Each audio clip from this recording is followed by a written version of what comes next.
안녕하세요. 좋은 하루 보내세요. 저희 채널이 마음에 드셨다면 좋아요와 구독 부탁드려요. 여러분의 응원이 힘이 된답니다. 자, 이제 실화를 하나 들려드릴게요.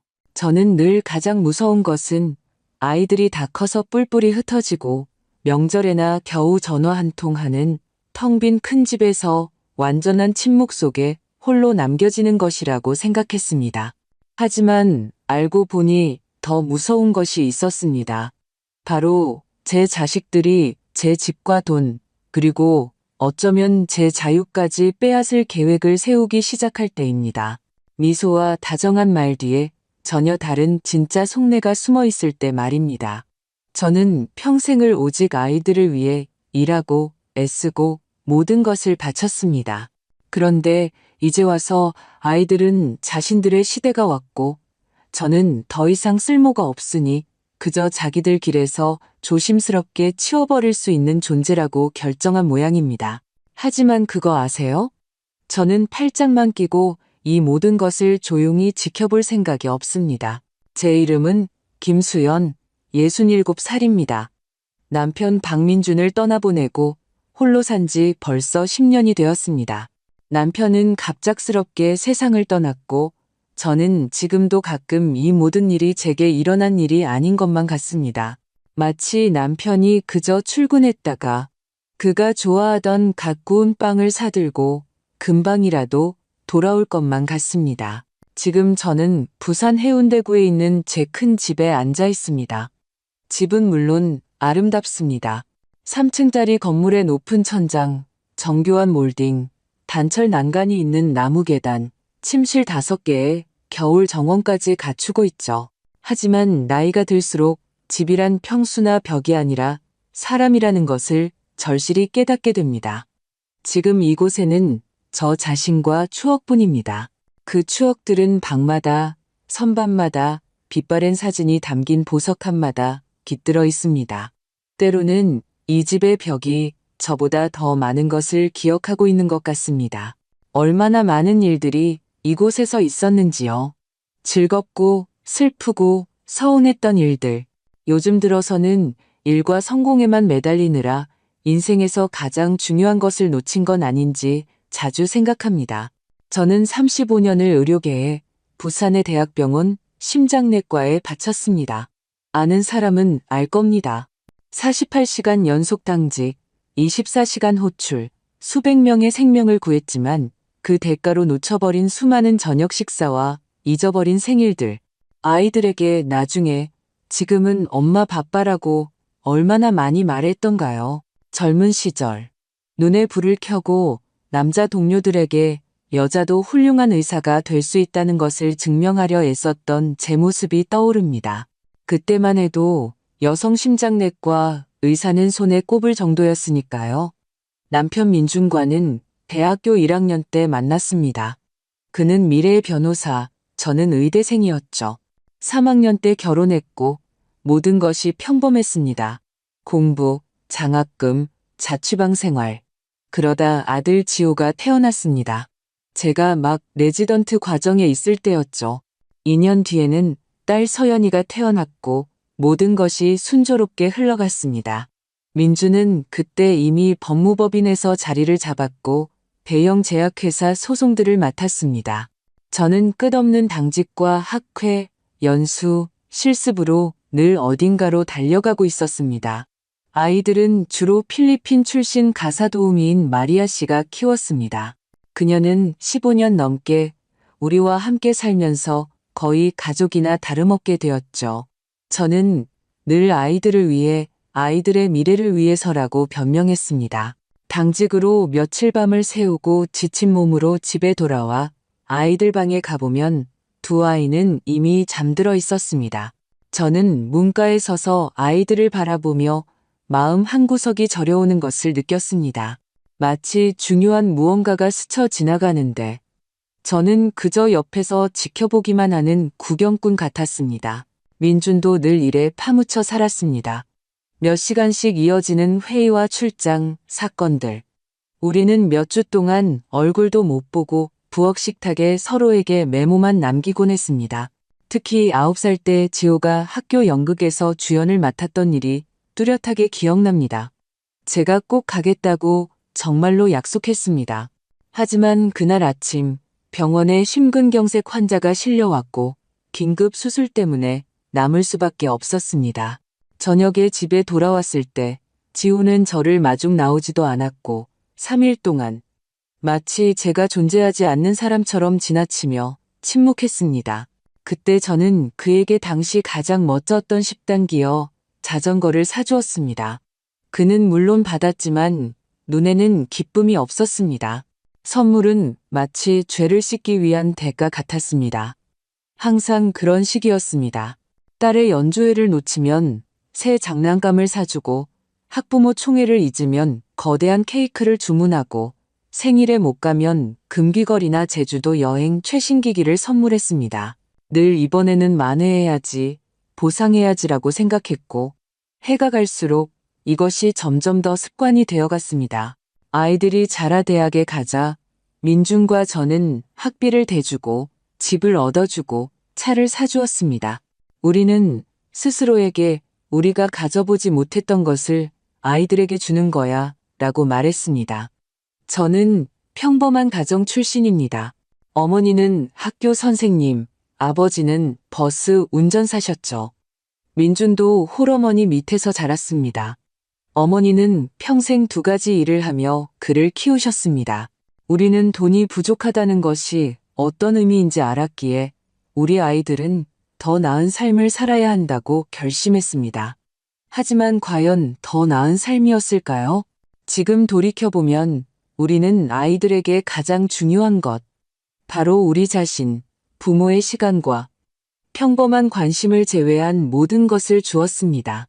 우리는 모든 것을 선물 상자에 예쁜 리본으로 포장했지만 그 안은 텅 비어 있었습니다. 우리는 아이들의 미래를 건설했지만 그들과 함께 현재를 살지 않았습니다. 그러다 민준이 세상을 떠났습니다. 61살이었습니다. 모든 것이 순식간에 일어났습니다.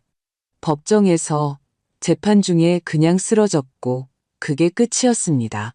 운명의 아이러니죠. 30년 경력의 심장내과 의사인 제가 제 남편을 구하지 못했습니다. 심장은 단 몇 분 만에 모든 것을 결정해버렸습니다. 장례식 후 아이들은 일주일간 저와 함께 있다가 떠났습니다. 지호는 서울로 당시 제약회사 매니저로 일하고 있었습니다. 서연이는 부산 근교인 양산으로 초등학교 교사로 일하고 있었죠. 둘 다 이미 가정이 있었습니다. 지호는 사교계 생활을 꿈꾸는 전직 모델 유라와 서연이는 늘 아내의 그늘에 가려져 있는 듯한 소심한 회계사 민우와 함께였습니다. 저는 5년을 더 일하고 은퇴했습니다. 그리고 그때 한때 시끌벅적했던 이 큰 집에 홀로 남게 되었습니다. 처음에는 마침내 쉬고 잠도 푹 자고 책도 읽고 공연도 보러 다닐 수 있겠다고 생각했습니다. 하지만 곧 다른 감정, 공허함과 외로움이 찾아왔습니다. 무언가에 몰두해보려 병원에서 자원봉사도 하고 화단에 꽃도 심고 새 책도 샀지만 그 어느 것도 예전처럼 제가 필요한 존재라는 느낌을 주지 못했습니다. 병원에 있을 때 저는 아이들, 손주들과 놓쳐버린 시간을 만회하는 꿈을 꿨습니다. 지호에게는 이미 10대가 된 아들 하준이와 도윤이가 있었고 서연이에게는 지금 11살인 딸 예린이가 있습니다. 저는 아이들을 박물관에 데려가고 함께 쿠키를 굽고 숙제를 도와주는 모습을 상상했습니다. 하지만 현실은 전혀 달랐습니다. 방문은 드물었고 마치 업무 미팅 사이에 잡힌 약속처럼 너무나도 계획적이었습니다. 보통 1년에 2~3번 주말에 찾아왔고 거의 항상 큰 명절 전이나 가족 행사가 있을 때였습니다. 시간이 흐르면서 저는 한 가지 불쾌한 규칙성을 발견하기 시작했습니다. 방문은 늘 평범한 질문으로 시작되었습니다. 어머니, 건강은 어떠세요? 별일 없으시고요? 손주들은 뭐하고 지내요? 그러다 마치 각본처럼 대화는 슬그머니 재정적인 문제로 넘어갔습니다. 어머니, 있잖아요. 하준이 새 노트북이 필요한데 제일 기본적인 걸로 한 200만 원 정도면 될 것 같아요. 지호는 마치 지나가는 말처럼 이야기했습니다. 어머니, 저희 민우 씨랑 차를 바꿀까 생각 중이에요. 아시잖아요. 애 학원에, 학교에, 동아리에 서연이가 뒤를 이었습니다. 남편이 죽은 후 제게는 이 집과 상당한 저축, 그리고 그의 법무법인 지분이 남았습니다. 제 계좌에 얼마가 있는지는 저조차도 명세서를 열어보기 전에는 잘 몰랐습니다. 하지만 저는 아이들에게 거절하는 법을 몰랐습니다. 죄책감 때문인지 아니면 모든 문제를 돈으로 해결하던 습관 때문인지, 그리고 아이들은 그 점에 매우 익숙해졌습니다. 어머니는 어차피 그 돈 쓰실 때도 없잖아요. 저희는 지금 꼭 필요한데라는 말은 일종의 가족 속담처럼 되었습니다. 저는 오랫동안 그들의 요구에 의미를 두지 않으려 애썼습니다. 필요하다면 줘야지. 손주들 교육, 차, 생활용품인데 돈은 있고 어차피 어디에 쓰든 상관없잖아. 그렇게 스스로를 위로했습니다. 하지만 해가 갈수록 그 요구는 부탁이 아니라 당연한 권리처럼 들리기 시작했습니다. 마치 제 저축이 제 것이 아니라 오직 아이들의 이익을 위해서만 사용되어야 하는 공동가족 기금인 것처럼요. 특히 제가 은퇴한 후에 이런 경향은 더욱 두드러졌습니다. 지호는 종종 말했습니다. 어머니, 어차피 집에만 계시잖아요. 그런 큰 돈이 왜 필요하세요? 평생 다 못 쓰실 텐데. 때때로 저는 이상한 생각에 사로잡혔습니다. 내 집과 내 계좌가 아이들에게는 그저 상처럼 여겨지는 건 아닐까? 내가 죽거나 혹은 그 전에 차지해야 할 상. 저는 그런 생각을 떨쳐내려 애쓰며 스스로에게 말했습니다. 무슨 소리야? 내 자식들이잖아. 널 사랑하는 거야. 그냥 다들 힘든 시기라서 그래. 하지만 가끔씩 들려오는 대화의 조각들, 그들의 억양, 서로 눈짓을 교환하는 모습을 보면 마음속 무언가가 조여들었습니다. 특히 상처가 되었던 것은 식당이나 외부인이 있는 공식적인 자리에서 그들의 얼굴이 변하는 것을 볼 때였습니다. 그들은 항상 세심하고 예의 발랐습니다. 제 어머니십니다. 아주 유명한 심장내과 의사셨죠. 수많은 사람을 구하셨어요. 지호는 동료들에게 자랑스럽게 말했습니다. 서연이도 미소 지으며 고개를 끄덕였습니다. 어머니는 저희 모두의 귀감이에요. 저희는 어머니를 자랑스럽게 생각합니다. 하지만 집에서 제가 듣지 않는다고 생각하거나 다른 방에 있다고 여길 때 그들의 말투는 차갑고 짜증 섞인 톤으로 변했습니다. 3년 전 추석이 특히 기억에 남습니다. 모두가 유라, 민우, 아이들과 함께 저에게 왔습니다. 겉보기에는 명절 가족 저녁 식사였죠. 제가 과일을 가지러 부엌으로 갔을 때 지호와 유라가 저에 대해 이야기하는 것을 들었습니다. 또 건강한 식단에 대해 잔소리 시작하시겠지? 유라가 짜증스럽게 물었습니다. 그냥 고개 끄덕이고 웃어. 이 저녁 식사 빨리 끝낼수록 아들들 학원비 수표를 빨리 받을 수 있으니까. 지호가 조용히 대답했습니다. 저는 그때 아무것도 못 들은 척했습니다. 분명 내가 잘못 이해했을 거라고, 그들이 그런 뜻으로 말한 게 아닐 거라고 스스로를 설득했습니다. 하지만 그날 이후로 머릿속에서 무언가 탁 하고 끊어졌습니다. 또 한 번은 제가 병원에서 하는 자원봉사 프로젝트에 대해 이야기할 때 서연이가 슬쩍 눈을 흘기는 것을 보았고, 유라가 작별 인사를 하며 저를 안았다가 바로 손을 조심스럽게 닦는 것을 보았습니다. 민우가 제가 못 듣는 줄 알고 서연이에게 여기 얼마나 더 있어야 돼? 라고 속삭이는 소리도 들었습니다. 지난 제 생일은 정말 결정적인 순간이었습니다. 아침부터 전화가 오기를 기다렸지만 전화기는 조용했습니다. 저녁이 되어 모두가 잊었나 보다 체념하고 책을 들고 누웠을 때 갑자기 초인종이 울렸습니다. 문 앞에는 지우와 서연이 그리고 그들의 배우자와 아이들이 케이크와 선물을 들고 환한 얼굴로 서 있었습니다. 어머니, 서프라이즈, 그들이 외쳤습니다. 저는 솔직히 기쁨에 눈물이 날 뻔했습니다. 우리는 차를 마시고 케이크를 먹었고 그들은 제게 예쁜 스카프와 의학사 책을 선물했습니다. 모두가 긴장을 풀고 분위기가 따뜻해졌을 때 지호가 아무렇지 않게 말했습니다. 어머니, 저희 유라랑 새 차를 사려고 하는데 계약금 좀 도와주실 수 있으세요? 그때 저는 깨달았습니다. 이 모든 서프라이즈와 축하는 제가 거절하기 불편한 분위기를 만들기 위해 미리 계획된 것이었습니다. 그리고 물론 저는 거절하지 못하고 3천만 원짜리 수표를 써주었습니다. 지호는 마치 당연하다는 듯이 그것을 받았습니다. 그날 저녁 이후 저는 오랫동안 침묵 속에 앉아 생각했습니다.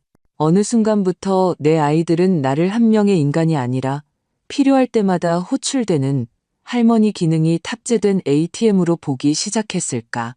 그리고 가장 무서운 것은 어쩌면 내가 직접 그들을 그렇게 가르친 건 아닐까?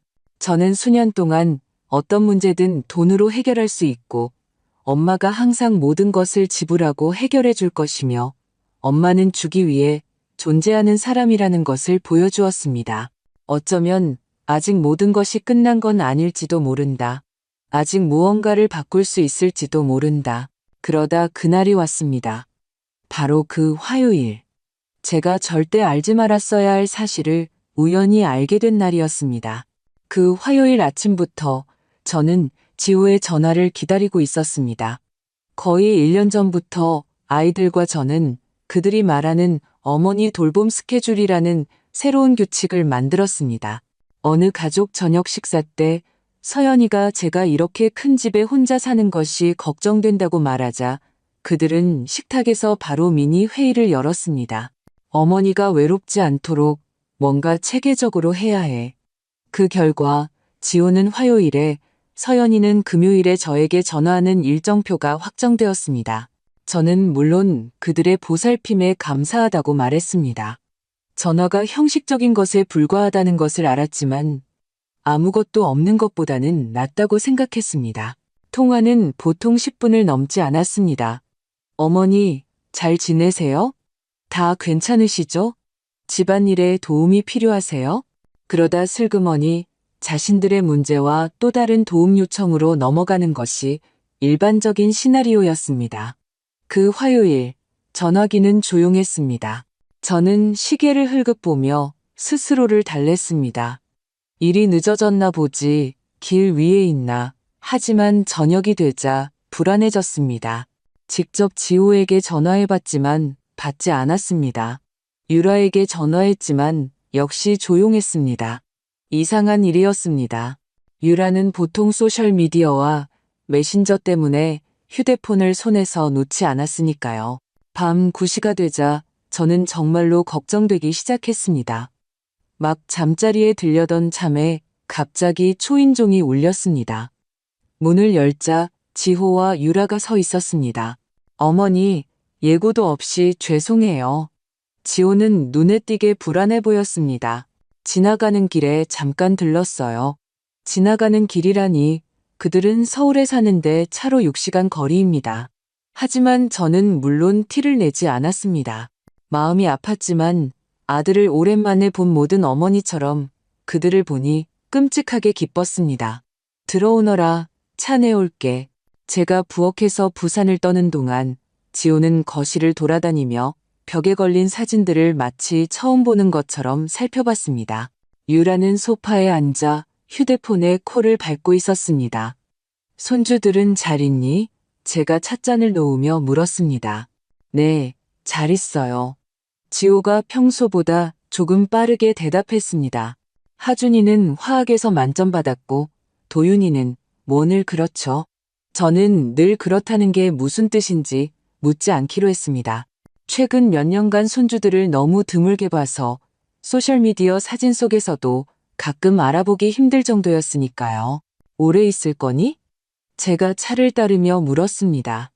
지호와 유라가 서로를 쳐다봤습니다. 사실은 어머니, 드릴 말씀이 있어서 왔어요. 지호가 시작했습니다. 일이라니? 저는 당황했습니다. 유라가 여기 부산에서 일자리 제안을 받았어요. 그가 옅은 미소를 지으며 말했습니다. 정말? 저는 진심으로 놀랐습니다. 유라는 결혼 15년 동안 한 번도 일한 적이 없었습니다. 광고 대행사예요. 그녀가 저녁 내내 처음으로 휴대폰에서 눈을 떼고 끼어들었습니다. 저는 물론 기뻤습니다. 어쩌면 정말 운명이 우리를 다시 가깝게 만들어주려나 보다. 아들도 곁에 있고 손주들도 라고 생각했습니다.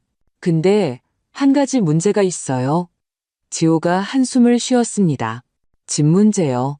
아시다시피 요즘 전세도 비싸고 부동산 시장도 가격이 만만치 않잖아요. 찾을 때까지 여기 와서 살아. 저는 생각할 겨를도 없이 말했습니다. 어머니, 정말 관대하시네요. 지호가 제 옆에 앉아 제 어깨에 손을 얹었습니다. 그런데 저희가 생각 좀 해봤는데 어머니도 좀 더 작은 곳으로 옮기시는 걸 고려해 보시는 게 어떨까 싶어서요. 내가 이사하라는 말이니? 저는 그가 무슨 말을 하려는지 모르는 척하며 물었습니다. 이사가 아니라 업그레이드죠. 유라가 그녀의 트레이드마크인 아름답지만 늘 온기 없는 공허한 미소를 지었습니다. 요즘 활동적인 어르신들을 위한 훌륭한 실버타운이 많아요. 지호가 말을 이었습니다.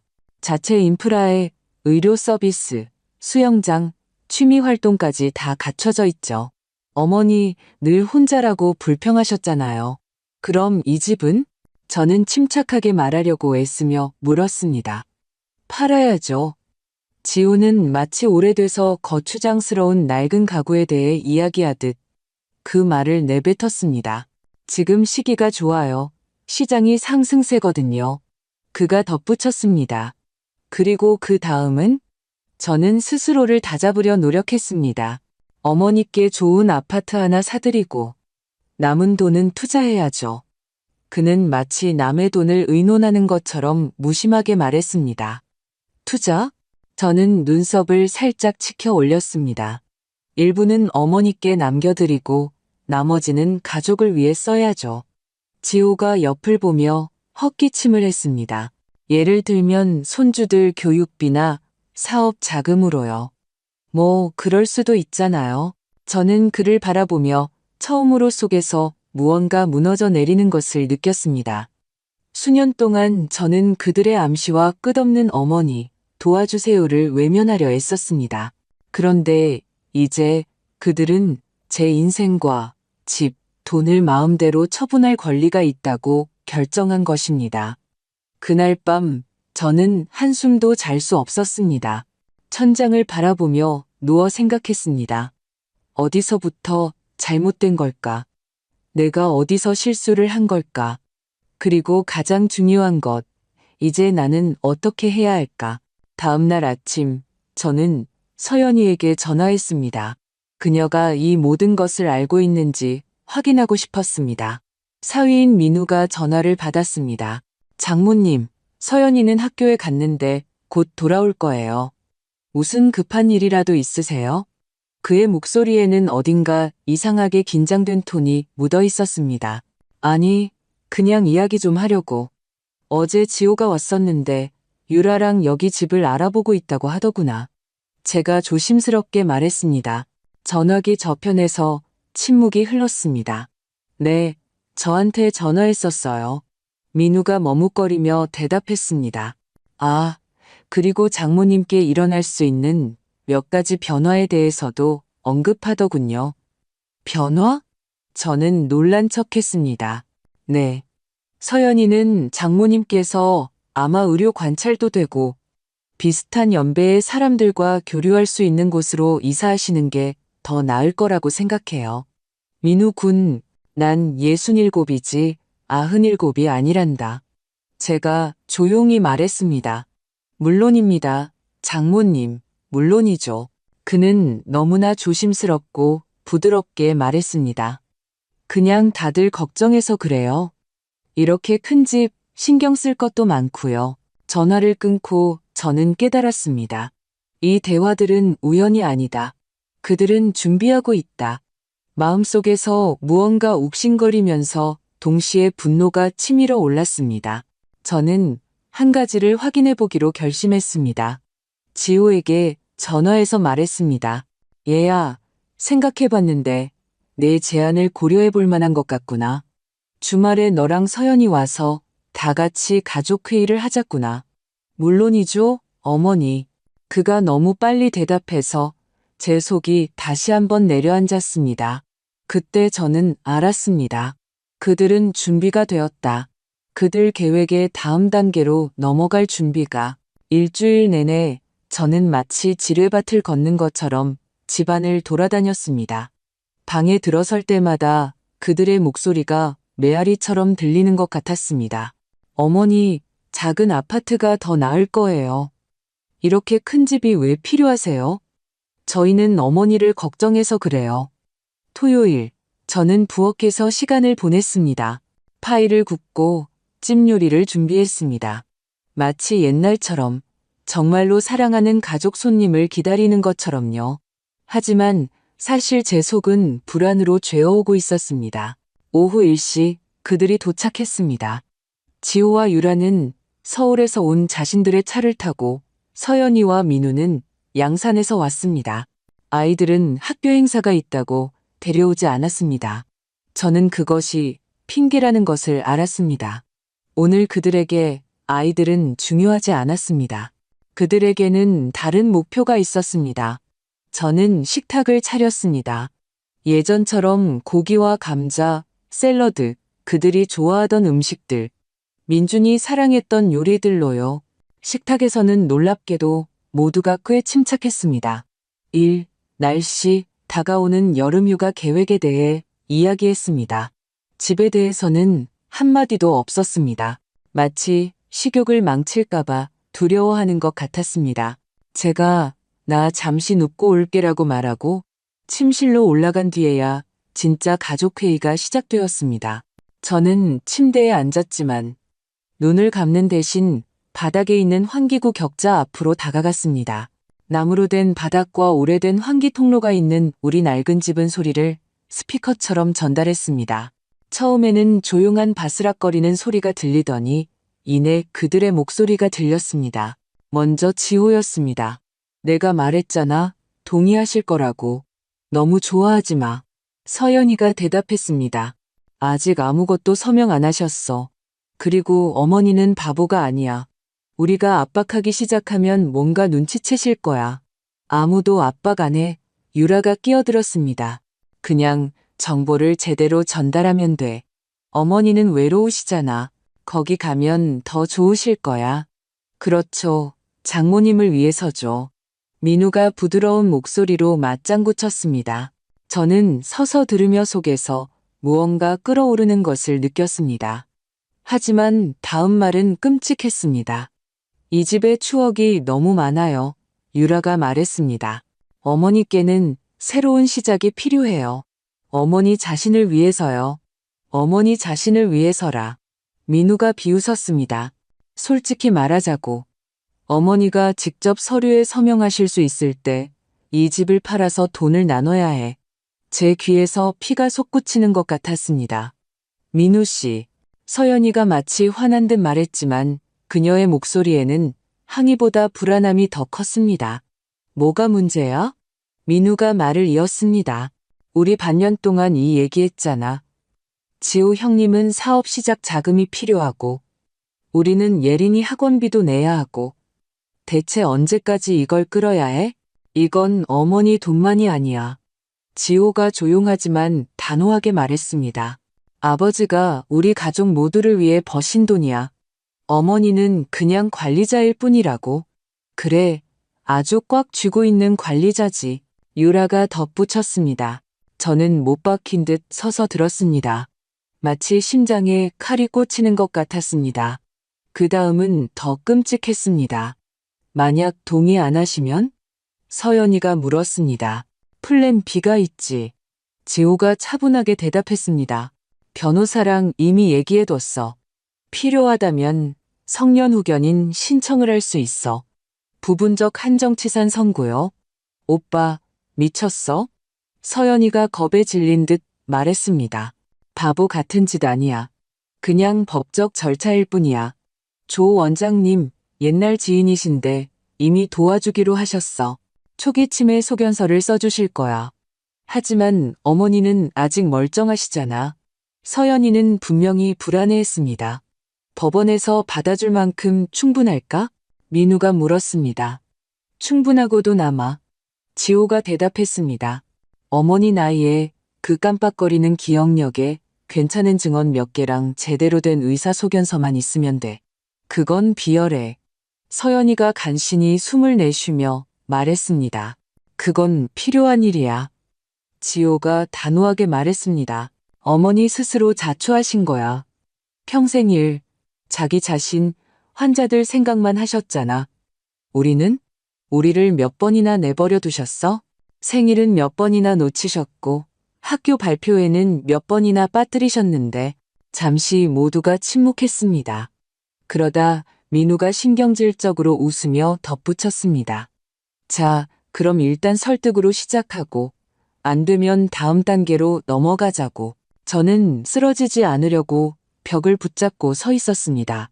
제 아이들, 제가 평생을 위해 일하고 살아온 가족들의 말을 듣고 있었습니다. 눈물이 뺨을 타고 흘렀지만 저는 즉시 닦아냈습니다. 제가 모든 것을 들었다는 것을 그들이 눈치채게 하고 싶지 않았습니다. 저는 정신을 차리고 거울을 보며 거짓이지만 설득력 있는 미소를 지었습니다. 아래층으로 내려가 거실로 들어가며 제가 할 수 있는 가장 차분한 목소리로 아이들에게 말했습니다. 자, 내 사랑하는 아이들아. 이제 미래에 대해 이야기해보자꾸나. 그들은 미소를 지으며 돌아봤습니다. 제 인생에서 가장 가식적인 미소를 지으면서요. 그리고 제 안에서는 이미 다른 게임이 시작되고 있었습니다. 이제 그들의 모든 규칙을 제가 알고 있는 게임이. 그날 저녁 저는 그들과 한 식탁에 앉아 그들의 주장을 듣고 그들이 제 앞에 펼쳐놓는 실버타운 브로셔 사진들을 보았습니다. 의료 서비스가 제공되는 요양원, 활동적인 노년, 따뜻한 분위기와 세심한 직원. 지호는 늘 그랬듯 자신감 있고 단호하게 말했습니다. 어머니, 이건 어머니의 새로운 장이 될 거예요. 새로운 인생이죠. 거기는 요양원이 아니에요. 유라가 머리카락을 만지며 끼어들었습니다. 헬스장, 동호회, 수영장이 있는 현대적인 주거 공간이죠. 서연이는 다른 사람들보다 조용히 앉아 마치 승인을 구하듯 슬쩍 지호를 쳐다볼 뿐이었습니다. 민우는 침묵하며 가끔 다른 사람들의 말에 맞춰 고개를 끄덕였습니다. 저는 반박하지 않고 보고, 듣고 질문했습니다. 마치 정말로 이사를 심각하게 고민하는 것처럼요. 속은 부글부글 끓었지만 지금 가장 중요한 것은 제가 위층에서 모든 것을 들었다는 사실을 드러내지 않는 것이라는 걸 알았습니다. 대화가 끝날 무렵 저는 말했습니다. 생각할 시간이 필요하구나. 이런 결정은 빨리 내릴 수 없지. 물론이죠, 어머니. 지호가 제 어깨를 두드렸습니다. 이해해요. 하지만 너무 오래 끌지는 마세요. 좋은 매물은 오래 기다려주지 않으니까요. 그들이 떠난 후 저는 오랫동안 창가에 서서 텅 빈 마당을 바라보았습니다. 머릿속에는 플랜 B, 성년 후견, 초기 치매라는 단어들이 계속 맴돌았습니다. 다음날 아침 저는 전화기를 들고 오랜 친구인 영희에게 전화를 걸었습니다. 예전에 그녀의 남편이 심근경색을 겪었을 때 제가 도와준 적이 있었습니다. 그 이후로 그녀는 항상 말했습니다. 수연아, 무슨 일 있으면 연락해. 너한테 평생 빚진 기분이야. 저는 지금이 바로 무슨 일이 생긴 때라는 것을 알았습니다. 영희야, 네 도움이 필요해. 그녀가 전화를 받자마자 제가 말했습니다. 무슨 일이야, 수연아? 그녀의 목소리는 불안해 보였습니다. 저는 모든 것을 이야기했습니다. 엿들은 대화, 조 원장, 그들의 계획, 성년 후견, 신청, 이미 변호사를 찾았다는 것까지요. 세상에, 수연아. 영희는 말을 잇지 못했습니다. 그러다 조용히 말했습니다. 어떻게 그럴 수가 있어? 내 자식들이잖아. 그래, 내 자식들이지. 제가 씁쓸하게 웃었습니다. 들어봐. 내가 아는 분이 한 분 계셔. 박선영 변호사라고. 바로 이런 문제. 노인 인권, 한정치산, 성년 후견 전문이야. 그분이 널 도와줄 거야. 겁먹고 물러설 분이 아니셔. 저는 즉시 번호를 받아 적었습니다. 그리고 또 한 가지 조치를 취하기로 결심했습니다. 사설탐정 차민준 씨에게 전화했습니다. 그에 대해서도 영희가 말해주었습니다. 믿을 만한 사람이고 조용하고 신중하게 일하며 알아내야 할 것이 있으면 반드시 알아낸다고 했습니다. 우리는 카페에서 만났습니다. 저는 그에게 모든 것을 이야기했습니다. 그는 끼어들지 않고 귀에 깊게 들으며 가끔 고개를 끄덕일 뿐이었습니다. 그리고 말했습니다. 김수연 여사님, 상황이 뭐랄까 간단하지는 않지만 해결 가능합니다. 가장 시급한 것부터 시작하죠. 변호사, 의사, 그리고 아드님 문제요. 제게 2주 정도 시간이 필요하지만 주요 정보는 가져다 드리겠습니다. 차 탐정님, 제가 한숨을 쉬었습니다. 저는 평생 가장 무서운 것이 사랑하는 사람을 잃는 것이라고 생각했어요. 남편이 세상을 떠났을 때 이보다 더 나쁠 순 없다고 확신했죠. 그런데 아니었어요. 더 나쁜 일이 있을 수 있더군요. 그가 고개를 끄덕였습니다. 여사님 혼자가 아닙니다. 저희가 함께할 것이고 여사님께서 당하지 않도록 최선을 다하겠습니다. 그날 저녁 저는 베란다에서 차 한 잔을 들고 오랫동안 앉아 있었습니다. 우리 낡은 정원과 화단, 사과나무를 바라보며 생각했습니다. 제가 여기서 몇 년을 살았는지 언젠가 온 가족이 모여 큰 저녁 식사를 하고 웃음소리와 기쁨이 넘치고 손주들이 마당을 뛰어다니는 모습을 몇 번이나 꿈꿨는지 이제 바로 이 벽과 사과나무가 제 아이들이 제게서 집뿐만 아니라 스스로 결정할 권리마저 빼앗으려는 논의를 들었습니다. 저는 주소와 전화번호가 적힌 낡은 수첩을 손에 들었습니다. 평생 친구, 동료, 환자들의 연락처를 적어두었던 바로 그 수첩입니다. 페이지를 넘기며 도움을 청할 만한 다른 사람이 누가 있는지 찾기 시작했습니다. 처음 며칠 동안은 정보를 모으기만 했습니다. 마치 제 안에 무언가가 한때 남자들의 직업에 뛰어드는 것을 두려워하지 않았고 사흘씩 당직을 섰으며 사람들을 저 세상에서 끌어냈던 그 전투적인 김수연이 깨어난 것 같았습니다. 지금은 제 자신을 구해야 한다는 것을 깨달았습니다. 먼저 아는 내과 의사에게, 그 다음엔 신경과 의사, 그리고 심리 상담사에게 갔습니다. 모든 검사와 테스트, 뇌 MRI 촬영을 받았습니다. 결과는 어디서나 같았습니다. 환자는 완전히 건강한 정신 상태이며 인지 기능 장애의 징후는 없음. 모든 진단서를 한 폴더에 모아 서랍에 넣어두었습니다. 만약을 위해서요. 동시에 차민준 탐정이 일을 시작했습니다. 며칠 후 그가 전화했습니다. 김수연 여사님, 흥미로운 것을 좀 찾았습니다. 댁으로 가도 될까요? 저녁에 그는 두꺼운 서류 폴더를 들고 왔습니다. 아드님부터 시작하죠. 그가 제 앞에 서류를 펼치며 말했습니다. 예상하셨다시피 빚이 많습니다.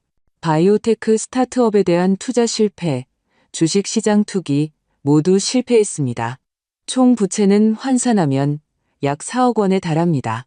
게다가 연체된 대출금도 있고요. 저는 한숨을 쉬었습니다. 하지만 그가 다음에 보여준 것은 저를 충격에 빠뜨렸습니다.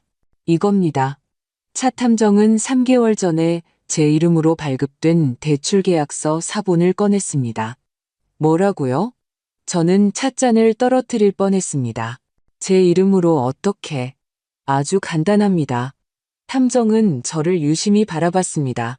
3년 전 무릎 수술을 받으셨을 때 아드님이 의사나 보험사와 관련된 문제를 처리할 수 있도록 위임장에 서명하셨죠. 바로 그 위임장을 대출 신청에 이용한 겁니다. 저는 서류를 보며 머리가 어지러워지는 것을 느꼈습니다. 이건 위조야. 제가 겨우 내뱉었습니다. 법적으로는 그렇습니다. 차 탐정이 고개를 끄덕였습니다. 사기 행위죠. 하지만 아직 채권자들은 조용합니다. 여사님께서 지불 능력이 있는 고객이라고 믿고 있어서 빚이 아직 수면 위로 떠오르지 않은 겁니다. 기가 막혔습니다. 저는 일어나 창가로 다가가 주먹을 꽉 쥐고 서 있었습니다. 제 아들이 제 이름으로 대출을 받다니 딸은? 제가 돌아서며 물었습니다. 따님과 사위는? 차 탐정이 헛기침을 했습니다. 비교적 깨끗하지만 문제가 없는 건 아닙니다. 사위인 민우 씨는 건설회사 회계사인데 지금 그 회사 사정이 좋지 않습니다. 민우 씨는 손실을 숨기고 재무제표를 조작하며 보고서를 허위로 작성하고 있습니다. 이게 드러나면 형사사건이 될 겁니다. 그가 제정신이야? 일자리를 잃는 것을 몹시 두려워하는 것 같습니다. 저는 다시 자리에 앉았습니다. 기운이 거의 없었습니다. 그리고 따님은 차 탐정이 말을 이었습니다. 아마 이미 지인들 사이에 여사님의 뭐랄까 불안정한 상태에 대한 소문을 퍼뜨리기 시작한 것 같습니다. 제가 몇몇 공통된 지인들과 이야기해봤는데 여사님께서 날짜를 잊어버리고 이름을 헷갈리며 의심이 많아졌다고 말했다더군요. 아마 기반을 닫고 있는 거겠죠. 저는 고개를 끄덕였습니다. 이미 느끼고 있던 바였습니다. 변호사는요? 제가 물었습니다. 지호 씨가 말한 그 변호사요. 네. 차 탐정이 사진을 꺼냈습니다. 주 변호사라고 가족법, 특히 노인의 한정치산, 선고 문제 전문입니다. 일 처리가 거칠고 빠릅니다. 이미 서류 뭉치를 준비 중이라고 합니다. 정보원에 따르면 여사님께서 자발적으로 동의하지 않으실 경우 한 달 내로 법원에 소송을 제기할 계획이라고 합니다. 저는 눈을 감았습니다. 한 달. 제게는 한 달이 남았습니다. 마지막으로 차 탐정이 또 다른 폴더를 꺼냈습니다. 여사님의 주치의라는 조 원장. 정신과 의사인데 지호 씨의 대학 동기입니다. 여사님을 한 번도 본 적이 없지만 이미 인지 기능 저하에 대한 예비 소견서를 작성해 두었습니다. 그러니까 가짜 서류에 서명할 준비가 되어 있다는 건가요? 제가 이를 악물며 물었습니다. 네. 돈과 우정 때문에요. 차 탐정이 어깨를 으쓱했습니다. 저는 더 이상 눈물도 두려움도 느끼지 못했습니다. 차갑고 무겁고 분노에 찬 평온함만이 있었습니다. 다음은요? 제가 물었습니다. 여사님 차례입니다. 차 탐정이 대답했습니다. 하지만 이미 최소한 자신을 방어할 충분한 증거를 손에 쥐셨습니다. 네, 감사합니다. 차 탐정님. 언제든 연락 주십시오. 김수연 여사님. 무슨 일 있으면 전화하세요. 그가 떠난 후 저는 혼자 남았습니다. 식탁에 앉아 이 모든 서류, 대출 계약서 사본, 진단서, 입출금 내역서, 증인 진술, 사진들을 펼쳐놓았습니다. 그것들을 보며 이제 제가 상대해야 할 것이 무엇인지 알았습니다. 아침에 저는 영희가 말해준 박선영 변호사에게 전화했습니다. 저에게 오세요. 제가 간단히 상황을 설명하자 그녀가 말했습니다. 우리가 빨리 시작할수록 좋습니다. 이 시간 후 저는 이미 그녀의 사무실에 앉아 있었습니다. 박 변호사는 60대쯤 되어 보이는 여성이었습니다. 짧은 백발머리에 목걸이에 달린 안경, 똑똑한 눈빛과 불필요한 감상주의 없는 단호하고 자신감 있는 목소리를 가졌습니다. 김수연 여사님, 그녀가 서류를 넘기며 말했습니다. 상황이 좋지는 않지만 출구가 없는 것은 아닙니다. 첫째, 여사님의 완전한 정신 능력에 대한 공식적인 의료 소견서가 필요합니다. 둘째, 여사님의 개인적인 참여 없이는 자금 이동 가능성을 시급히 차단해야 합니다. 셋째, 자녀분들이 끝까지 갈 것이라는 점에 대해 정신적으로 대비하셔야 합니다. 저는 고개를 끄덕였습니다. 이미 준비가 되어 있었습니다. 다음 날 아침, 저는 노트북 앞에 앉아 편지를 쓰기 시작했습니다. 첫 번째는 제 재무 상담사인 김태우 씨에게 보냈습니다. 우리는 오랫동안 함께 일해왔습니다. 그는 믿을만하고 똑똑하며 무엇보다 정직했습니다. 편지에 저는 짧게 썼습니다. 김태우 실장님, 시급히 만나 뵈야겠습니다. 매우 중요하며 가능하면 오늘 뵙고 싶습니다. 30분 후 답장이 왔습니다. 삼시의 사무실에서 기다리겠습니다. 대리인 없이 직접 오십시오. 저는 가방을 들고 오랫동안 처음으로 제 안에서 오래되고 익숙한 결단력을 느꼈습니다. 제 자신과 자유, 그리고 제 손으로 번 것을 제 마음대로 쓸 권리를 위해 싸울 결단력. 저를 편리한 ATM으로만 보는 사람들에게 그것을 넘겨주지 않을 결단력. 삼시에 저는 이미 김태우 실장의 사무실에 있는 익숙한 의자에 앉아 있었습니다. 그는 늘 그랬듯 절제되었지만 따뜻하게 저를 맞았습니다. 김수연 여사님, 무슨 일 있으셨습니까? 제가 코트를 벗는 동안 그가 물었습니다. 저는 깊은 한숨을 쉬고 서류 폴더를 책상 위에 올려놓으며 말했습니다. 네, 김 실장님. 일이 생겼습니다. 그것도 꽤 오래전에 생긴 일인데 저는 이제야 알게 됐네요. 저는 그에게 모든 것을 이야기했습니다. 우연히 엿들은 대화, 제 이름으로 된 대출, 아이들의 계획, 의사의 가짜 소견서, 이미 소송 서류를 준비 중인 변호사에 대해서까지요. 김 실장은 주의 깊게 들으며 한 번도 끼어들지 않고 고개만 끄덕였습니다. 제가 말을 마치자 그는 안경을 벗고 미간을 문지르며 말했습니다. 솔직히 20년 동안 일하면서 많은 경우를 봤지만 이렇게 노골적이고 뻔뻔한 경우는 처음입니다. 도움이 필요합니다. 제가 단호하게 말했습니다. 물론입니다. 그는 즉시 자신의 수첩을 열었습니다. 우선 이렇게 하겠습니다. 첫째, 여사님 계좌에 대한 접근을 제한하겠습니다. 여사님 외에는 그 누구도 어떤 명목으로도 정보를 얻거나 거래를 할 수 없게 됩니다.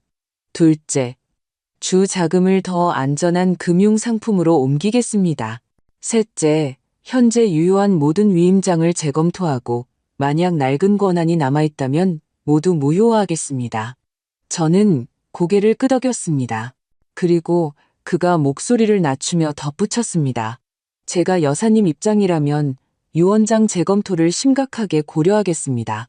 물론 아직 재검토하지 않으셨다면 말이죠. 네, 제가 한숨을 쉬었습니다. 그 문제도 처리하겠습니다. 우리는 세부 사항을 논의하고 필요한 서류에 서명했습니다. 제가 막 떠나려 할 때 김 실장이 갑자기 저를 보며 말했습니다. 김수연 여사님, 저는 항상 여사님을 강한 분으로 알고 있었습니다. 지금도 잘 버티고 계십니다. 하지만 혹시 힘들어지시면 혼자가 아니라는 것만 알아주십시오. 그의 그 말이 왠지 저를 더 울컥하게 했습니다. 저는 간신히 눈물을 참고 그에게 감사 인사를 하고 나왔습니다. 다음 며칠은 끝없는 회의와 상담으로 지나갔습니다. 차민준 탐정은 계속해서 파고들었고 박선영 변호사는 서류를 준비했으며 저는 동시에 아이들 앞에서는 진지하게 요양원 옵션을 고르는 척했습니다. 브로셔를 읽고 중개업소에 전화하고 심지어 한 단지에 견학 예약까지 했습니다. 그들은 물론 제가 자신들의 시나리오대로 움직인다고 생각하며 기뻐했습니다. 하지만 저는 제 길을 가고 있었습니다. 어느 날 저녁, 서연이에게서 전화가 왔습니다. 어머니, 토요일에 저녁 식사에 초대하고 싶어요. 그냥 가족 식사예요. 집 얘기는 안 할게요. 약속해요. 저는 웃음이 터질 뻔했습니다. 그래, 물론 집 얘기는 없겠지. 알겠다. 제가 대답했습니다. 토요일에 갈게. 저는 평소처럼 과자 상자를 들고 따뜻한 미소를 지으며 그들 집에 갔습니다. 민우가 문 앞에서 저를 맞았고 서연이는 부엌에서 분주했습니다. 지호와 유라도 와 있었습니다. 저와 더 많은 시간을 보내려고 며칠간 머물기로 했다고 했습니다. 우리는 점심을 먹고 날씨와 예린이의 학교 생활, 지호의 일에 대해 이야기했습니다. 하지만 저는 그들이 서로 눈치를 살피며 제가 집 이야기를 시작하기를 기다리는 것을 볼 수 있었습니다. 하지만 저는 침묵했습니다. 점심 식사 후 민우가 갑자기 제안했습니다. 장모님, 예린이랑 체스 한 판 두시겠어요? 장모님을 기다렸어요. 꼭 같이 두고 싶어 해요. 저는 이것이 주의를 돌리기 위한 속임수라는 것을 알았습니다. 제가 다른 방으로 가 있는 동안 무언가를 논의하려는 것이겠죠. 분명 저에 대한 이야기일 겁니다. 저는 미소 지었습니다. 물론이지. 예린아, 이리 오렴. 한 판 두자. 저와 예린이는 거실에 자리를 잡고 체스판을 펼쳤습니다. 하지만 저는 부엌으로 통하는 문이 살짝 열린 곳에서 멀지 않은 곳에 앉았습니다. 그리고 그 낡은 집에 훌륭한 음향 효과가 저를 도왔습니다. 그리고 또다시 그 목소리들, 그 톤. 자, 언제 이야기 시작할 거야? 지호의 목소리였습니다. 예린이가 숙제하러 들어가면 서연이가 대답했습니다. 동의하실 것 같아? 유라가 끼어들었습니다. 그래야지. 지호가 자신있게 말했습니다. 변호사가 이미 다 준비했어. 서류는 거의 다 됐고 어머니 서명만 있으면 돼. 만약 또 미루기 시작하시면요. 민우는 조심스럽게 말했지만 분명히 초조해 보였습니다. 그럼 두 번째 안으로 넘어가는 거야. 지호가 조용하지만 또렷하게 말했습니다. 우리에겐 이미 조 원장님 소견서가 있어. 법원에 신청서만 내면 돼. 세상에, 오빠. 서연이가 속삭이듯 외쳤습니다. 그건 너무 심하잖아. 심하지 않아. 그가 차갑게 대답했습니다. 우리가 너무 오래 끌었어. 나는 돈이 필요하고 너는 예린이 학원비, 민우 씨도 마찬가지고. 하지만 우리 엄마잖아. 서연이의 목소리가 떨렸습니다. 엄마? 지호가 비웃는 소리가 들렸습니다. 수년간 우리 사랑을 선물로 사려던 엄마? 우리 생일은 다 놓치고 항상 일을 우리보다 우선시했던 엄마? 이제 엄마도 깨달아야 할 때야. 이제는 우리가 결정할 차례라는 걸. 그 말을 듣고 저는 당장이라도 그들에게 나가서 하고 싶은 말을 전부 쏟아낼 뻔한 것을 간신히 참았습니다. 하지만 아니, 아직은 이르다. 저는 예린이와의 게임에 몰두한 척했습니다. 머릿속에서는 이미 제 다음 단계가 조목조목 정리되고 있었습니다. 그 저녁 식사 후 저는 더 이상 의심하지 않았습니다. 그들은 행동에 옮길 것이고 제게 남은 시간은 얼마 없었습니다. 다음 주 내내 저는 마지막 준비에 매달렸습니다. 변호사, 재무상담사, 차민준 탐정과 만났습니다. 필요한 모든 서류를 작성하고 유언장 변경에 대한 법적 절차를 완료했으며 주 자금을 비공개 계좌로 옮기고 제 완전한 정신 능력에 대한 의료 진단서를 모았습니다. 하지만 그것만으로는 부족하다고 느꼈습니다. 저는 그들이 얼마나 비천하게 굴었는지 깨닫게 하고 싶었습니다. 그리고 그것을 기억하게 만들고 싶었습니다. 제 생일 초대장은 공식적으로 만들었습니다. 지호와 서연이에게 미리 전화했습니다. 멋지게 레스토랑에서 축하하고 싶구나. 너희 부부 모두 초대한다. 저녁 식사와 샴페인, 그리고 할 이야기가 있단다. 그들은 물론 즉시 동의했습니다. 그들이 동의한 주된 이유가 바로 그 할 이야기 때문이라는 것을 저는 알았습니다. 분명 제가 마침내 집을 팔기로 마음먹었고 이제 곧 그들에게 모든 것을 제안할 것이라고 생각했을 겁니다. 저는 시내 중심가에 있는 좋은 레스토랑을 골랐습니다. 예전에 남편과 그의 기념일을 축하했던 익숙한 곳이었습니다. 주인과 통화하여 필요한 것을 설명하고 프로젝터와 스크린을 준비해달라고 부탁했습니다. 가족에게 개인적인 것을 좀 보여주고 싶어서요. 그는 그저 고개를 끄덕였습니다. 김수연 여사님을 위해서라면 뭐든지요. 생일날 저는 가장 좋아하는 드레스, 자수가 놓인 짙은 남색 드레스를 입고 머리를 손질하고 입술을 칠했습니다. 거울 속 제 자신을 보며 소리내어 말했습니다. 수연아, 힘내. 오늘 넌 강해야 해. 레스토랑에는 모두가 제 시간에 모였습니다. 지호와 유라는 늘 그렇듯 완벽하게 차려입었고 서연이와 민우는 예의 바르고 미소를 띠고 있었습니다. 모두 선물과 함께였습니다. 스카프, 향수, 책, 늘 그랬듯 형식적인 선물들이었습니다. 우리는 식탁에 앉아 건배하고 축하 인사를 나누고 어색한 미소를 지었습니다. 저는 디저트가 나올 때까지 기다렸다가 웨이터에게 신호를 보냈습니다. 불이 꺼지고 스크린이 내려오자 제 프레젠테이션이 시작되었습니다. 화면에는 문서들이 나타났습니다. 지호가 사용했던 위임장 사본, 대출 계약서, 위조된 서명 스캔본, 은행 입출금 내역서, 변호사에게 보낸 편지들, 식탁에 앉은 사람들의 얼굴이 변하기 시작했습니다. 이어서 사진들, 메시지 스크린샷, 대화 내용, 민우가 의심스러운 서류 폴더를 들고 사무실에서 나오는 주차장 영상이 나왔습니다. 그 다음에는 환기구를 통해 녹음된 대화들이 흘러나왔습니다. 플랜 B, 성년 후견, 시작되는 치매, 의사, 변호사, 돈 분배에 대한 이야기. 지호는 창백해졌고 서연이는 고개를 떨궜습니다. 유라는 입을 벌린 채 앉아 있었고 민우는 손바닥으로 얼굴을 가리려 애썼습니다. 마지막은 유라가 그녀의 후원자와 함께 있는 사진들이었습니다. 포옹, 키스, 호텔에서의 저녁 식사. 스크린이 올라가자 홀에는 정적이 흘렀습니다. 공기를 칼로 벨 수 있을 것 같은 무거운 침묵이었습니다. 저는 침착하게 그들을 바라보며 말했습니다. 이제 너희는 내가 뭘 아는지 알겠지. 아무도 한마디도 하지 못했습니다. 단지 새빨개진 유라만이 뱀처럼 씩씩거렸습니다. 이건 비열해요. 비열해. 저는 비웃었습니다. 비열하다고?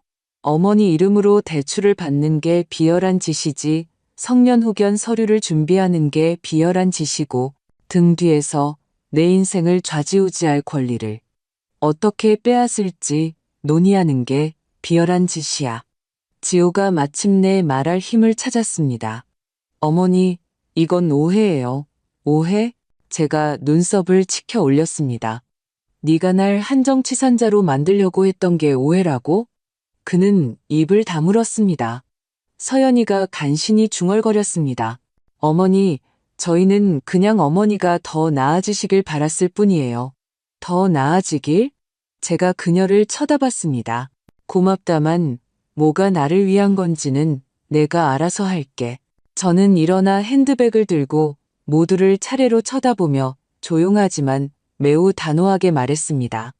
너희는 각자의 삶, 선택, 문제를 가진 성인들이다.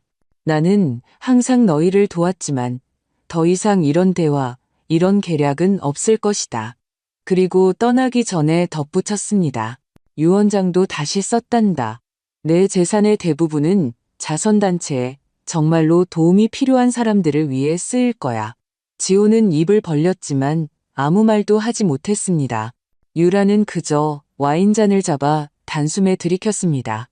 서연이는 울음을 터뜨렸고 민우는 잿빛 그림자처럼 앉아 있었습니다. 저는 돌아서서 떠났습니다. 그날 저녁 거리로 나왔을 때 저는 오랫동안 처음으로 자유롭게 숨쉬는 것을 느꼈습니다. 어쩌면 언젠가 그들은 이해할지도 모릅니다. 인생의 모든 것이 돈으로 측정되지 않는다는 것을, 존경과 신뢰는 살 수도, 요구할 수도, 협박으로 얻어낼 수도 없다는 것을. 그동안 저는 제 삶을 살았습니다. 저는 집을 팔고 바다가 보이는 제주도의 아늑한 아파트를 샀습니다. 젊은 의사들을 돕고 장학금을 주며 매일 아침 커피 한 잔을 들고 발코니에 나와 파도를 바라보며 모든 것을 올바르게 했다고 느꼈습니다. 이번만큼은 마침내 제 자신을 위해 싸웠다고 말입니다. 끝까지 저와 함께 해주셔서 감사합니다. 이 이야기가 여러분의 마음에 와닿았다면 좋아요를 누르고 비슷한 상황을 겪었는지, 나라면 어떻게 했을지 댓글을 남겨주세요. 이는 영상이 더 널리 퍼지는데 도움이 되고 저희가 새로운 이야기를 만드는데 힘이 될 것입니다. 들어주셔서 감사합니다. 건강하시고 오래오래 진정으로 행복하게 사세요.